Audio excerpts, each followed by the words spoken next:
We're going to get going on where we left off last time. We're in chapter 6, where we're talking about the number 5. And if you're following on the page in the book, it's page 134. And Gregory is going to kind of give you a little bit of a background on where we are right now. Okay. And what I was saying before is when I look up at the screen and I see us in the same color, that wasn't intentional. Her fault. Whatever. So, okay, so where we were last time, we were talking about the myths that were found in this book, Hamlet's Mill, where they worked with all the numbers that they found in these myths and attributed it to time.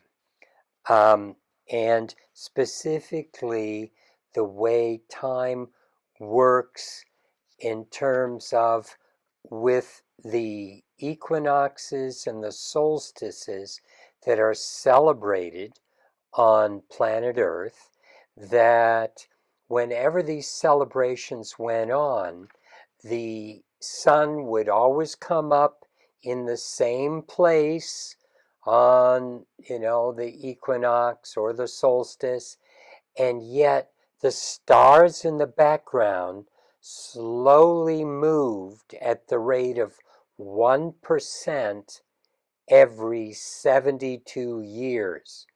And so that slight movement gave rise to the phrase, the progression of the equinoxes. And so what I'm going to revisit is this image where we're talking about the progression. We did that last time. That means the Earth wobbles. And so it slowly has a new North Star every 13,000 years. It moves from Polaris to Vega. And this slight movement is what we're talking about with the progression of the equinoxes. And that allows us to go through each sign of the zodiac.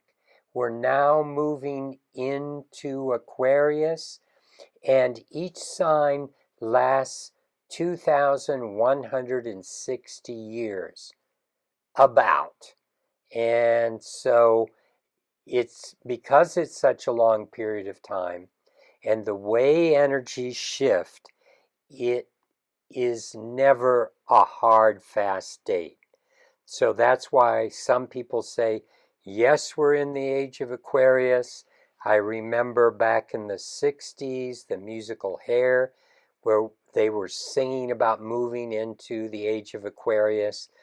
And that was obviously 60 years ago now. So that's what the background is to where we are in the book right now. And so basically, this book, Hamlet's Mill, talks about this progression of the equinoxes and talks about the fact that obviously to know this kind of movement takes a level of knowledge equivalent to what we have today as far as understanding the background movement of the stars in relationship to the Earth. And so a man, Graham Hancock, wonderful author, wrote several books about a previous age that existed, which was often referred to as Atlantis, that was destroyed about 9,600 years ago. And it was their knowledge of how the stars moved that was caught up in certain numbers that got passed down through all the different cultures. And that's what Hamlet's Mill, that book, was writing about. all the different cultures that seem to reflect this same information. And now what we're saying as sacred geometers, yes, that information is there in these numbers. However, these numbers also stand for something even more profound. And that's what we're writing about in our book, that shows the patterns of creation and how the universe works with these same numbers, not just in the progression of time and the equinoxes, but it works with these numbers in the way life is created, in the way the sun and the moon work together, the way the earth works together with the moon. It's like, it's miraculous what's created. And obviously, for those that want to argue that the universe was created by a divine force, there is a divine knowledge that shows up again and again and again. And we are not taking a position saying who, what, where, why. We're simply saying, let's pay attention to this. And if we create geometries, if we create environments that reflect how the universe is doing it, however we believe it happened and is happening, if we follow these patterns, we're going to be in time, in rhythm with all of creation, which is going to affect our connection. Because when we're dancing in universal principles, then we start becoming universal beings. And that's the premise of really everything that's going on in our book. So, the list of the numbers and what they distilled. So, these are the numbers that we're talking about. So you see that in the list of numbers that they worked with in Hamlet's Mill, they worked with the fact that 360 degrees is 1 year. And so that makes a complete circle. And so they distilled that into the number 36, got rid of the 0. Then they took the number of years in a full cycle, 25,920 years, and when you divide that by the 360, so you get 1 degree of movement of that 25,920 years, each one is 72 years. So that's the number of years that things move in 1 degree. So they worked with that number 72. So that's where in Hamlet's Mill they got the 12 signs of the zodiac, the 12 months of the year. They took the 360, got rid of the 0, and so that's how they got 36. Each one of those degrees is 72 years. That's how they came up with the number 72. And then what they did was they just added 36 and 72 and got 108 and said, oh, everyone's talking about 108 a lot in all these different cultures. This is how they got to that 108. And that's very, very messy thinking in my way of thinking, just to say, oh, 108 because you add those two together. So the other thing is, when they divided the total amount of time, they got 2,160 years, which gave them 216, and they doubled that to get 432 because they saw 432 come up a lot. But again, I'm sorry, that's very messy thinking just to say, oh, we can make these numbers because we added these numbers. So that's where the 108 and the 432, they got those two numbers by adding the other numbers together, as I talked about, so I'm not going to reread this. So the final list that they have was what we see here at the bottom: Hamlet's Mill, 12, 36, 72, 108, 216, and 432. Anytime these numbers were used by any culture, they assumed, the authors of the book, Hamlet's Mill, assumed, and then other researchers afterwards said, oh, we find these same numbers in the Egyptian numerical belief system, etc., etc. And they all said they must be talking about the great year and the precession of the equinoxes, which is what we're talking about there. All right, so now we're going to step into our geometer's perspective and revisit these important numbers, starting with numeric progressions. So we want to call in the genius of Nikola Tesla, who said 3, 6, and 9 were crucial for the universal understanding of all that is.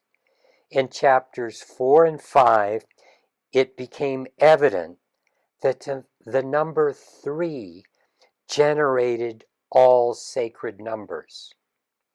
And by that, we're going back to this image here, where you see that 3 squared is, well, before I go further, 12 is a function of 3 doubled to become 6, doubled 6 becomes 12.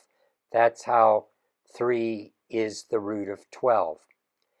Now, remember, we were talking about harmonic progressions being doublings. So anytime you double something, you have a harmonic. So what we start with here is 3 squared gives us 9, and then we start doubling 9 to get 18, 36, 72, 144, 288. Now, that gives us, all of these numbers are harmonically resonant with each other. If you take 3 cubed as the root, that gives us 27. Now we start doubling that, we get 54, 108, 216, 432. So you see, all of these numbers are springing from 3 squared or 3 cubed. 3 is the root of all of these numbers we're talking about. Now, here's something very, very interesting. And that is, when the products of the 3 squared progression are added together, so you add 18 and 36, you get the 54 in the 3 cubed. This doesn't always work with squares and cubes of numbers. It's a unique thing with 3. So if you take the next pair, 36 and 72, you see how that equals 108. 72 and 144 gives us 216. 144 plus 288 gives us 432. You see how all these numbers are intimately woven together. So when we get the full progression, adding the 3 squared, the 3 cubed progression, we have 18, 36. Is this number, my arrow is not showing up, is it? No, it's not. Ah. No, it's not. Don't go into there now. Okay, I'm sorry. No. I thought my arrow was be showing up. So I'm now at the third level, 18, 36. You can see the full progression of all these numbers and how it compares with Hamlet's Mill and those numbers. So, sorry, my arrow. I should have reset that. So, the full list of numbers in Hamlet's Mill, we added these other important ones to the Hamlet's Mill list. So, space and time are harmonically resonant with each other. And you get to read this. Okay. Ugh. Boy, all those numbers are outside of my bailiwick. Glad you can put them all together. Well, that's how my head works. Okay. So, here we are on page 136 in the middle. Space and time harmonically resonate with each other. That's really an interesting thing because we seem to think about space and time as separate entities. And so, in understanding geometry and all of what we're working with here, with these this universal understanding, is to show you how everything is related to everything else. It all resonates with each other. From our geometer's perspective, space and time are more than intertwined. As Einstein suggested, they harmonically resonate with each other. As we shared in the last chapter, the vibrational fields of different geometries, measured in degrees, have reflective numerical harmonics in time as measured in minutes, hours, and years. All the numbers of the 9 progression reveal themselves in chronological order as we list the polygons and platonic solids in ascending order of complexity and number of degrees. Not only do the geometries match up with the 9 progression, but the whole number multipliers used to equal the great year add more of these same numbers.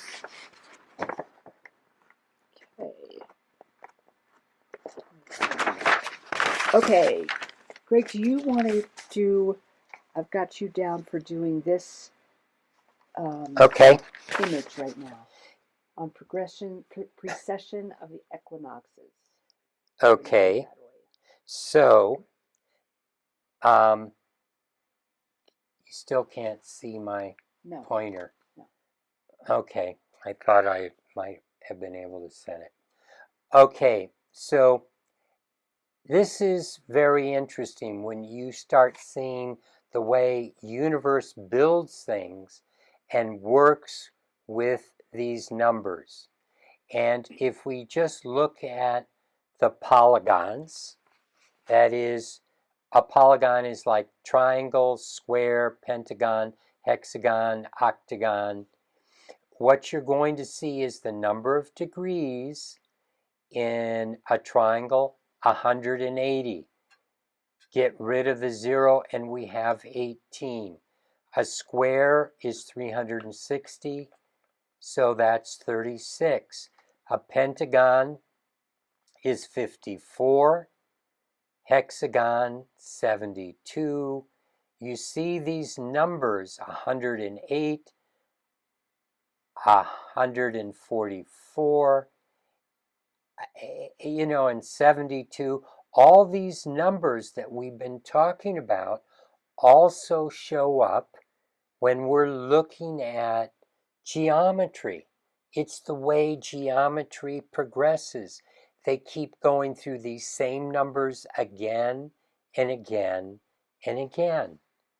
And if you look at the multiples of a triangle, the number of degrees, and you multiply that by 144, and that gives you the great year, 25,920. So all these geometries evenly divide into the great year of 25,920 years. And it divides in ways where you see 144, 72, 48, 36. You start seeing these same numbers again and again. And at the bottom where it has an icosahedron, 3,600 degrees that's the number of degrees in an icosahedron. You have 7.2 being the multiplier. So you see how even 72 comes in again as a fraction. So you'll start seeing that with these divine numbers. All of these numbers are considered sacred. They all spring from 3. They're all found in all the Platonic solids, in all the different geometries. And if we start going up with polygons that have more and more sides, you'll keep seeing these same numbers with bigger and bigger polygons until you reach a circle where it's indistinguishable from the polygon, which has 360 degrees. So this is the image in our book that I put up on the screen. There you go. Okay, great. So the universe is operating on precise relationships that repeat themselves again and again, as we're showing you. And, historically, different cultures have identified this and worked with them to understand the mysteries of universe. Of course, every geometry and division of the great year reduces to 9, and 9 is the container of all sacred numbers, and all sacred numbers rest evenly in the cradle of time. It is interesting to note that in some cases where decimals are used, a relevant sacred number still reveals itself, as seen with the multiplier of the icosahedron being 7.2, as Gregory was just showing, compared to the often seen 72.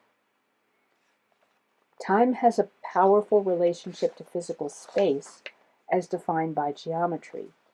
We see a consistent pattern of numbers that are defining both space and time.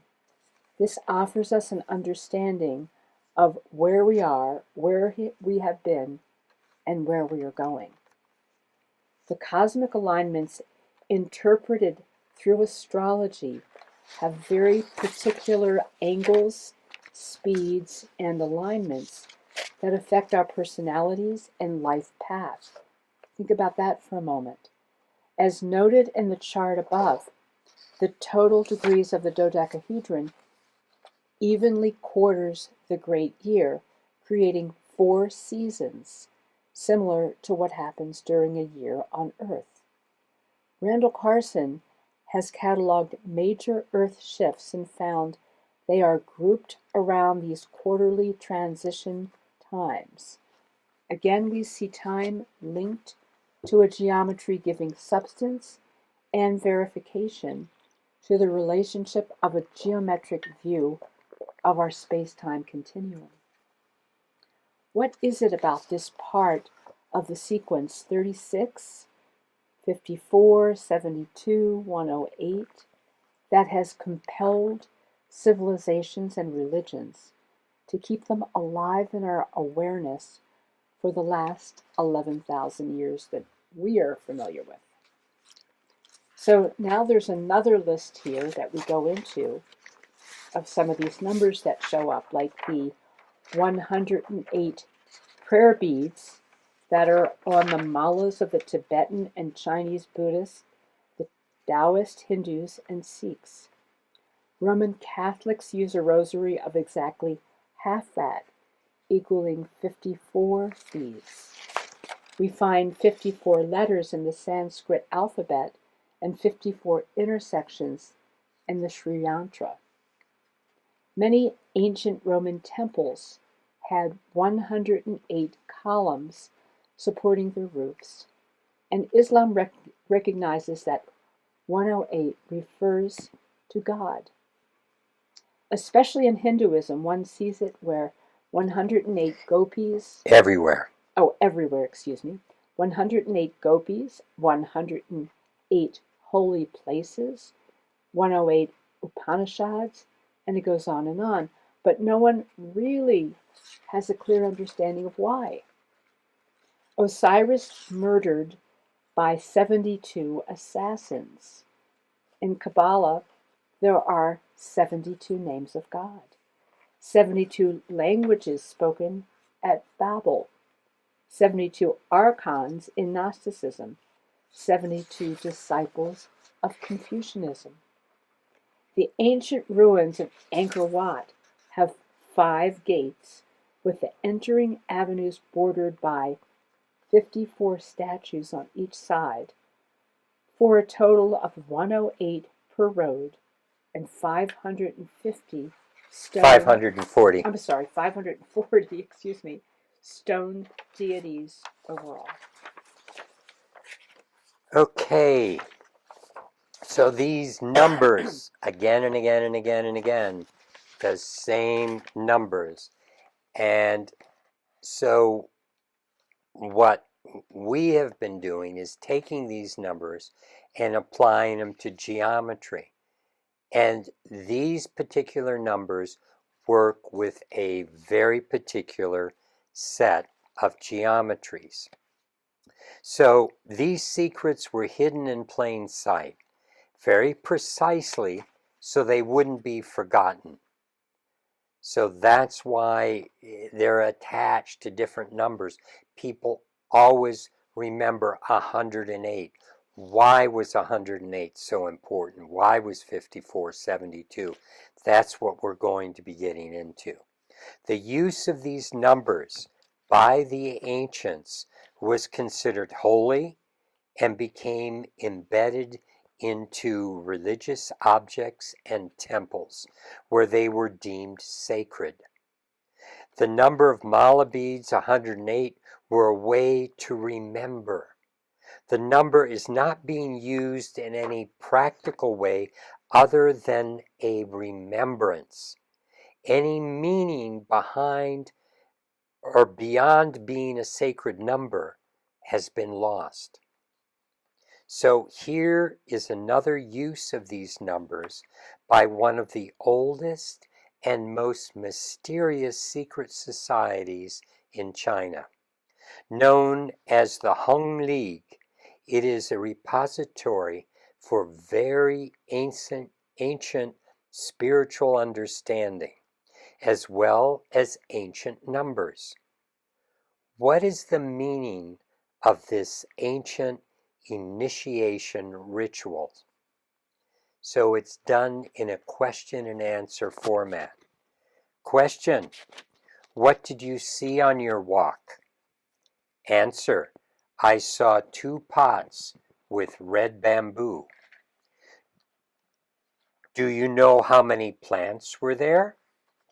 In one pot were 36, and in the other 72 plants, together 108. Did you take home some of them for your use? Yes, I took home 108 plants. How can you prove that? I can prove it by verse.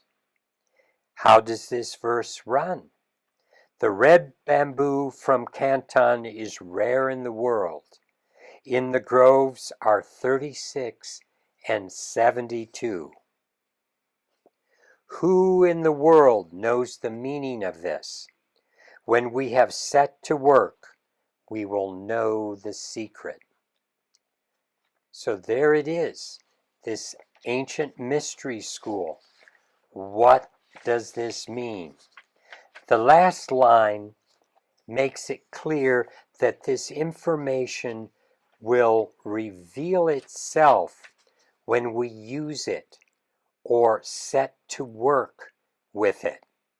This can only occur when it enters the physical dimension by adding degrees to all the numbers. You see what I'm doing here? I'm saying the only way we can interpret this is to turn these numbers into degrees, into angles, into geometries. Then it becomes physical. Otherwise, the numbers are totally mind games. They're abstract numbers. They mean nothing. We aren't really talking about bamboo and pots. We're talking about something else. What is it we're talking about? So in this next figure, there you go. Okay, we're in figures 6, 9, which we have here, we have something that we can relate to. A 5-sided pentagon, which is over here on the left, is a 5-sided pentagon. It embodies all these numbers that we've been talking about in its internal angles. You see at the top, there's an angle of 36 degrees. The two at the bottom are 72, 72. The other triangle on the right has 108 degrees and 36 and 36. And when you have a right triangle coming through like the left side, you see that? That's 54 degrees there. So, what is happening? Furthermore, in the hung ritual, when we see the description of the only two triangles in existence that create the phi ratio. So there are only two triangles that you see here on the right. One that has 36 degrees at the top and 72, 72 at the bottom. That means when you divide the long side by the short side, you're going to get the phi ratio of 1.618. So that means phi, which controls life, is only found in these two triangles. The triangle at the bottom that has 108 at the top and then 36, 36. Again, you divide the long side by the short side, and when you make the short side 1, then the long side is exactly equal to 1.61803339. Keeps going. Irrational number. All life follows this pattern of growth, and it is always working with 36, 72, 108. So the ratio that supports life and the evolution of consciousness, on the far right, you can see, well, I'll go back there. On the far right, you can see how these two phi ratio triangles, how they start embedding. You see, you take the long skinny one, when you divide it so that there is another long skinny one at the bottom, you get the other triangle. So it bounces back and forth between the two phi ratio triangles.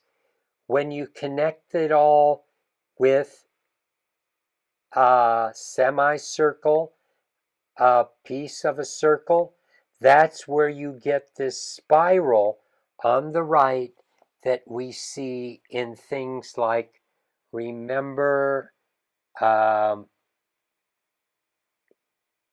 if I can, where can I find that spiral? There. See these spirals right here? This is how we get the spirals of life working with that particular spiral created by these triangles on the right. Okay, so alternating positions, they expand infinitely larger and infinitely smaller. It's a fractal. Life is a fractal. It's like a hologram as well. The smallest piece holds the largest piece. And so those two discoveries, holograms and fractals, helped us understand how universe works. And these numbers we've been talking about, the 36, the 54, the 72, and 108. If you add up all the degrees on the outside angles of a pentagon, it's 540 degrees. Get rid of the 0 and it's 54. So again, 54, 108, 72, 36. This is life. This is how we start watching how the moon and the earth and so many things start working together with their numbers and diameters in order to stay in this pattern of life. The universe is conspiring to create life around these patterns and around these numbers. And that's what all these ancient cultures were tuning into, whether they realized it or not. Okay. Oof. So we can take pentagons, which is the generator of all these phi ratios, multiply it by 12, and fold it up into the fifth platonic solid, the dodecahedron. In 2003, scientists revealed that universe is finite and shaped like a dodecahedron. And that's figure 610. You want to show that? New findings in 2003, based on the study of data from NASA's Wilkinson Microwave and Anisotropy Probe on cosmic background radiation, reveal that universe is finite and shaped like a dodecahedron. We live within a universe focused on the phi ratio and its use in the creation of life. Mathematicians looking at planetary orbits around the sun have discovered that if Mercury is given a value of 1, then the average proportional increment value of all the planets out to Pluto averages to phi 1.6180339 and onward. If Earth's orbit is given a value of 1, then 5 of the closest planets have orbits proportional to multiples of phi.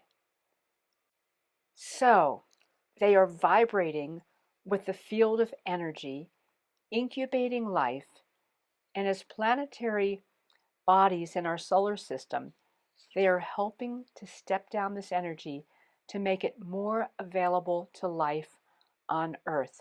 And I'm going to go back and reread that.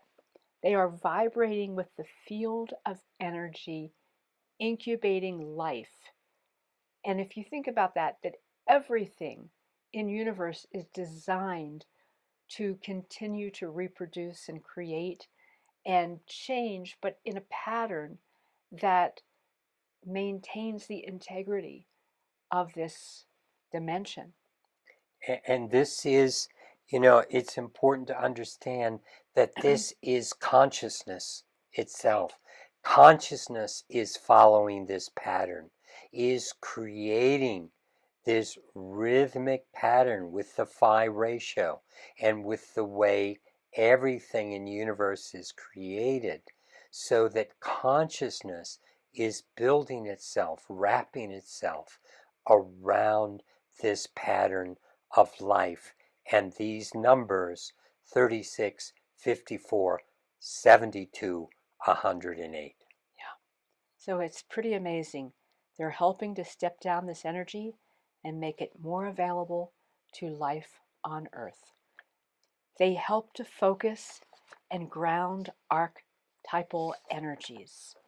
One of the strongest fields of support comes from our planet's dance with the moon, as seen in figure 610. Let's grab that one. We place the moon so it's adjacent to the Earth and create a large right-angled triangle connecting the centers of the moon and Earth with the Earth's edge and back to the moon's center.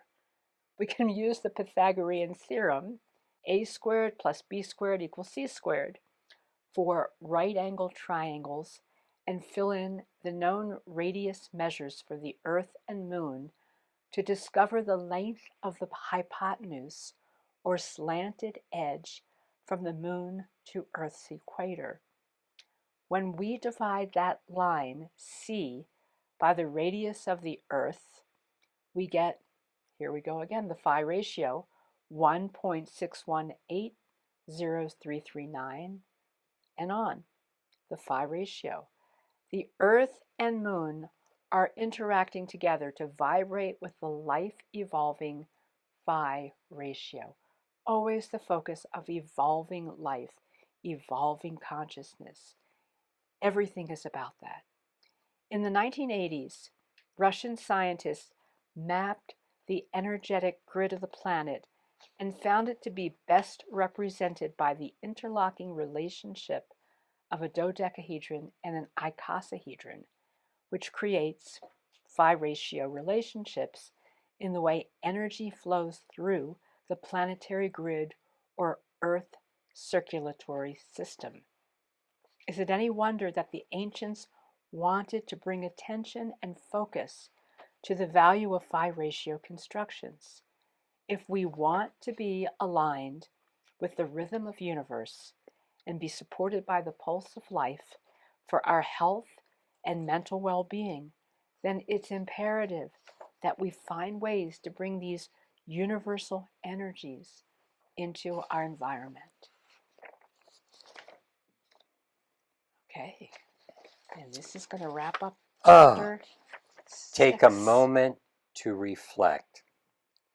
We are here in a universe of precise structure and order that operates this physical reality.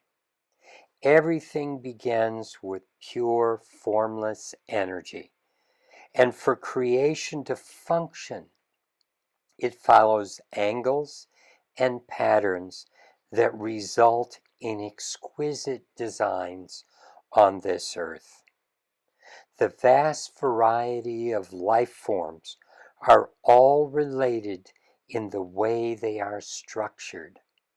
It is an amazing display of unity.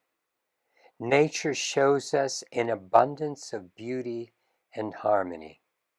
When we look deeply, we recognize how our consciousness interacts with everything around us.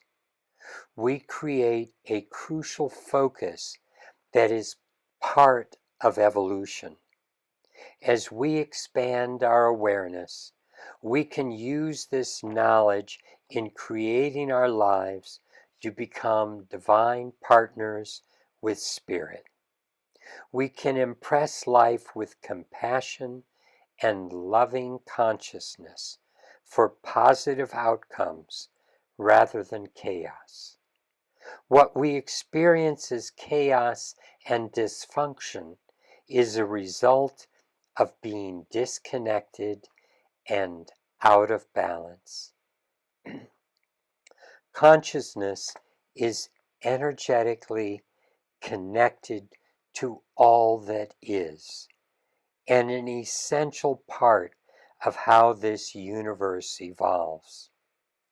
We are co-creators, not just receivers of what we see around us. Feel at home here on earth as you breathe in the creative resonance of love. Feel its enlivening and nurturing energy. Fill yourself with gratitude for your life, loved ones, and the possibilities you are creating for a more compassionate, prosperous, and loving path. Feel your heart opening as you rhythmically breathe and become more centered. Let your mind drift and be directed by your soul. Enjoy the love and wisdom within you. This state brings you greater peace, abundance, and happiness for the good of all. Trust your intuition, inner voice, and inner vision. Relax into the presence of your true nature within your body now, embracing the deep connection you have to universe and all souls on this planet. And So that wraps up chapter 6, 5 at the center. And so I think it's a little late to get started on the next chapter. Do you want to talk at all about any of this or the next chapter? Are there any questions? Here, please. Okay. Any questions about what we've been going over tonight? I don't think we're going to open a new chapter tonight. The next chapter is working with 6, which is about the way order and structure is given to time and space. All of time, all of space follows the rules of 6.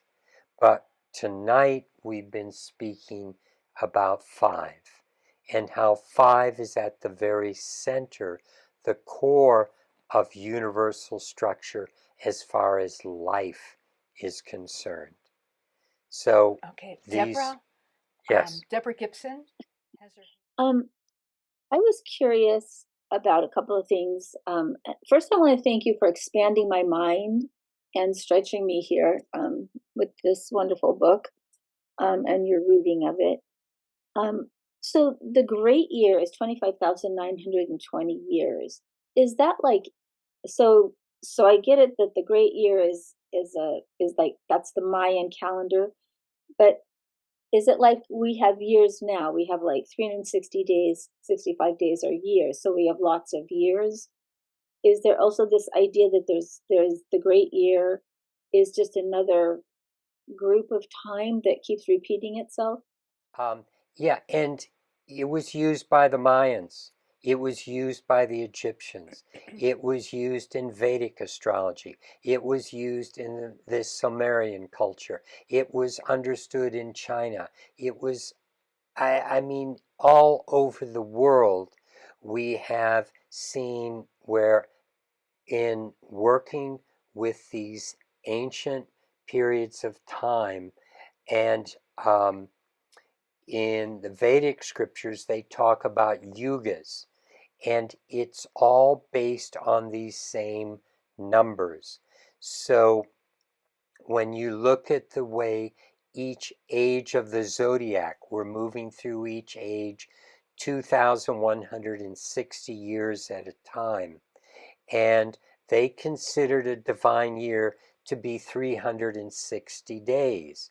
They knew there were 5 more days, but that's what we talked about earlier in the chapter, where actually, if you punch in 360th day of the year on a leap year, you're going to get December 25th, because that date, that in the 350 AD, Constantine made that Christmas, it was the 360-day year. So many different cultures and understandings that go back before the deluge 9,600 years ago.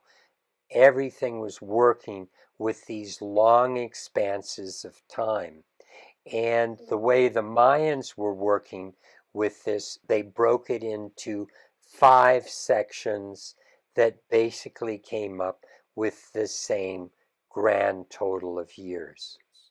So it is a repeating number, like if for us a day repeats, a month repeats, a year repeats, and this great year repeats.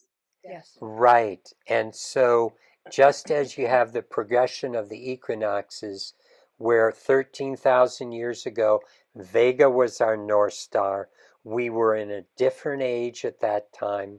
And you can see where we move through these ages a couple thousand years at a time. And what happens on this planet, as was mentioned in this chapter, where Randall Carlson was looking at how the dodecahedron, its number of degrees on the surface, breaks the great year into quarters, like spring, summer, fall, and winter. And at these juxtaposition points of these quarters is when there were major upheavals on the earth. So there have been many things happening on the planet in these greater periods of time. And with the understanding of yugas, they work with thousands and thousands of years, where they're going into certain ages of darkness, certain ages of balance in between, and certain ages of enlightenment. And according to their understanding, we're right at the depth of ignorance right now on the planet, and we are pulling out astrologically.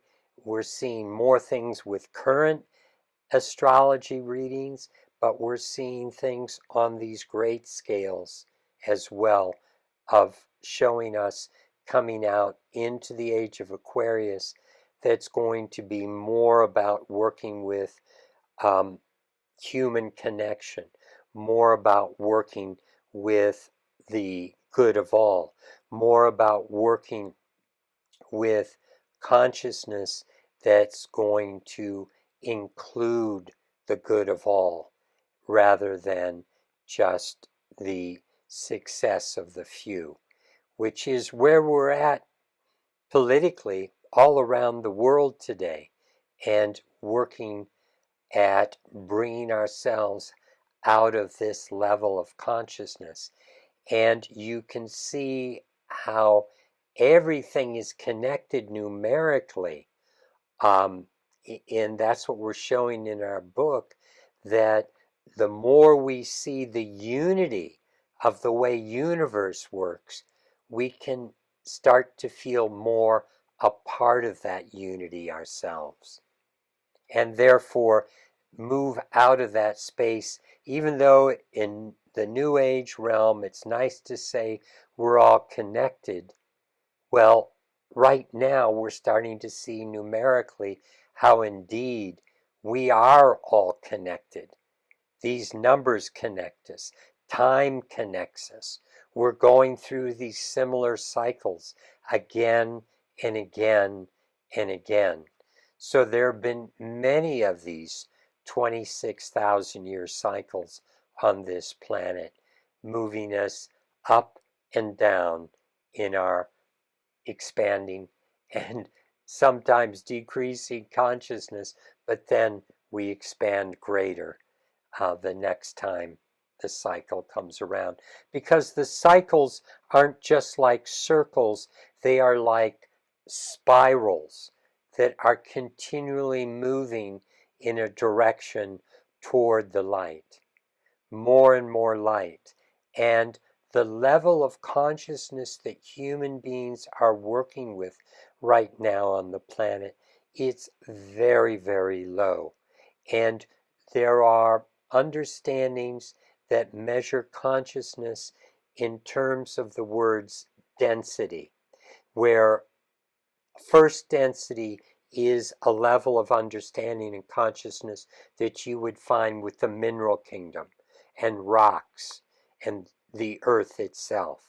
But then when, although the organization of the earth moves it to a higher understanding, but plants and animals are second density, humans are only third density. But the more we learn about love, the more we learn about unity, we have the potential for going into hundreds of millions of years of growth where we are working with fourth density understanding. And then there's fifth density understanding, and sixth density, and seventh density. It keeps growing, this consciousness of love and unity. And all of the numbers set that pattern up. Everything is designed so that this can continue this evolutionary spiral. So we have a question from Beth Sanderson. Beth? Yes, and it's not really a question, it's a thank you for clarifying something. Excuse me. When I was very young, for somehow I just knew that 3 was special. It was always like, I don't want to say magic or holy, because I don't know at that age if I would even have those terms, but I always knew 3, the number 3 was really unique, special. And I never knew why. Even to this day, until today, I really understand. And sometimes I would even do things, and this was before, like I said, not religion or anything. I would think of it as like apply it 333 even, you know, but it was always this special thing. And so thank you. I'm like, oh my gosh. And it's amazing how we know things, even as very young children, in that we have, that we pick up and we know somehow in ourselves, know, but have no explanation for. And sometimes can't find anybody who can explain it to us. And then here it is. So It's embedded in our codes. And so Nikolai Tesla always talks about the magic of 3, 6, and 9, if we understood, and yet it all does come back to 3.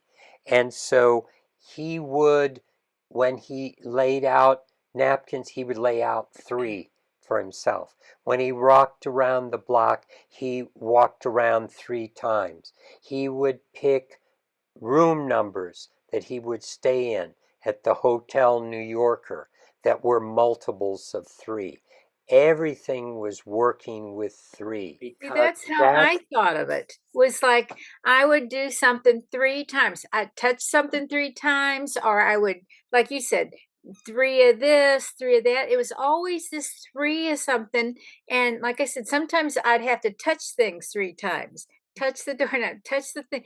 And people would, I didn't even tell people because they think I'm crazy, but I was always like, no, I have to do this 3 times. Have no, I never knew all these years. And I mean, that's a lot of years. And so I'm like, oh my gosh, you know, I finally know that why. Yeah. And people talk about Nikolai Tesla. No one has ever explained that before. What the importance of 3 is, what's going on with 3. And so you're going to see that when we start talking about 6.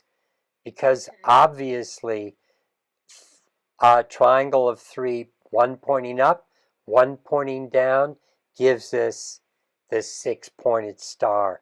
And you're going to see three exhibit itself as the order of the universe, not just in everything physical, but in time. All of time comes into three. All of space comes into three. You're going to see just how truly magical it is, and why we think of God being a triumvirate, the Father, the Son, the Holy Ghost. It's always in threes: beauty, love, and truth. It's a triumvirate because three is universal order. Oh, how exciting. I'm just so excited. It's thrilling. It just really is thrilling. Thank you so much. You're welcome.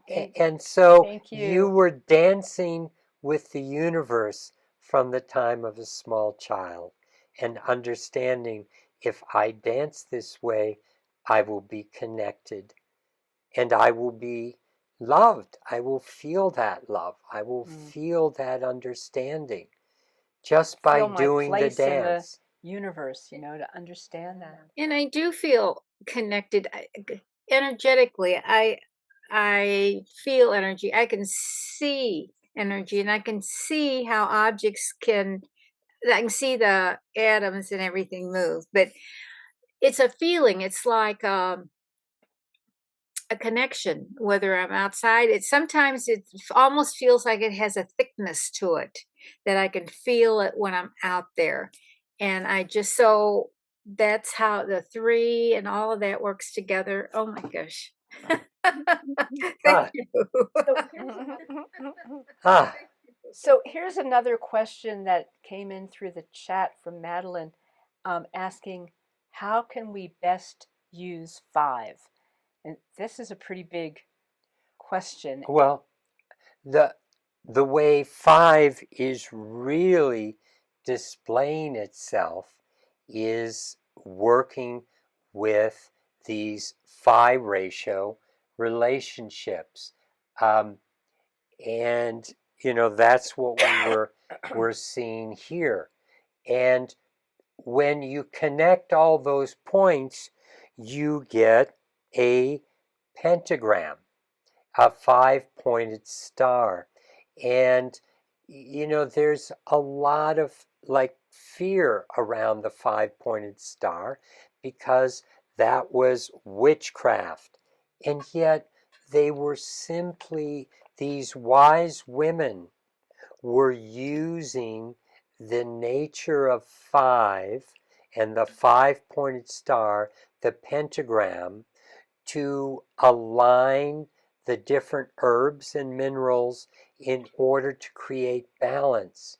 And when you do things in balances of five, some of the mixtures I've seen where certain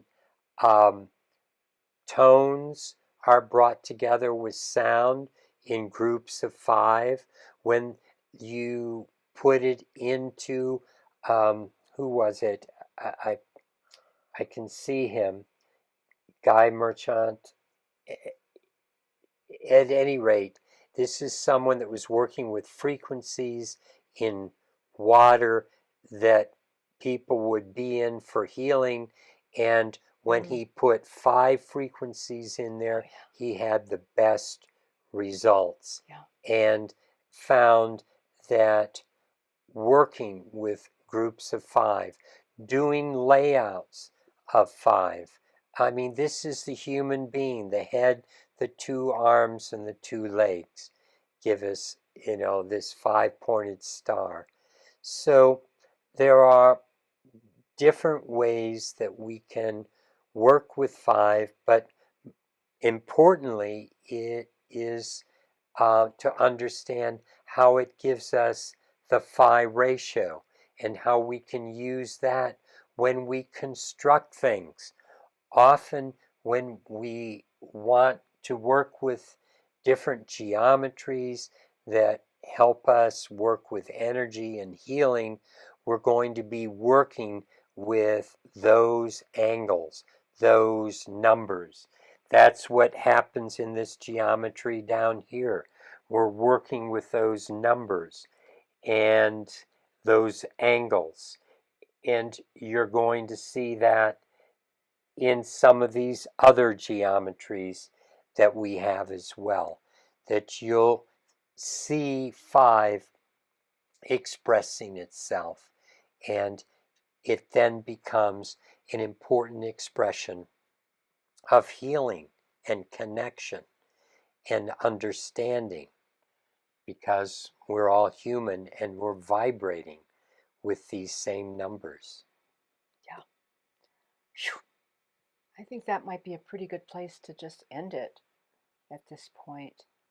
And did you have anything more you wanted to say in completion? That's that's Complete. a lot of stuff. That's a lot. It's a lot. And I would also share that so much of this, I love that there are several people who really got as children, they had that recognition of number, and then we try to make sense out of things. And because our education system doesn't really cater to this kind of knowledge, it it's almost like we've got to go back to that feeling space and just allow ourselves to play with it, enjoy it, experiment with it, and not just try to wrap it around in our heads. I think we're in a very, very profound time right now, a very transformative time where the energies are moving us out of the way we've seen everything in the 3D world. It's very reliable and tangible and understandable. And what I'm experiencing right now is that it's not the way it had been. And there's a whole nother level of dimension that is um, becoming available to us.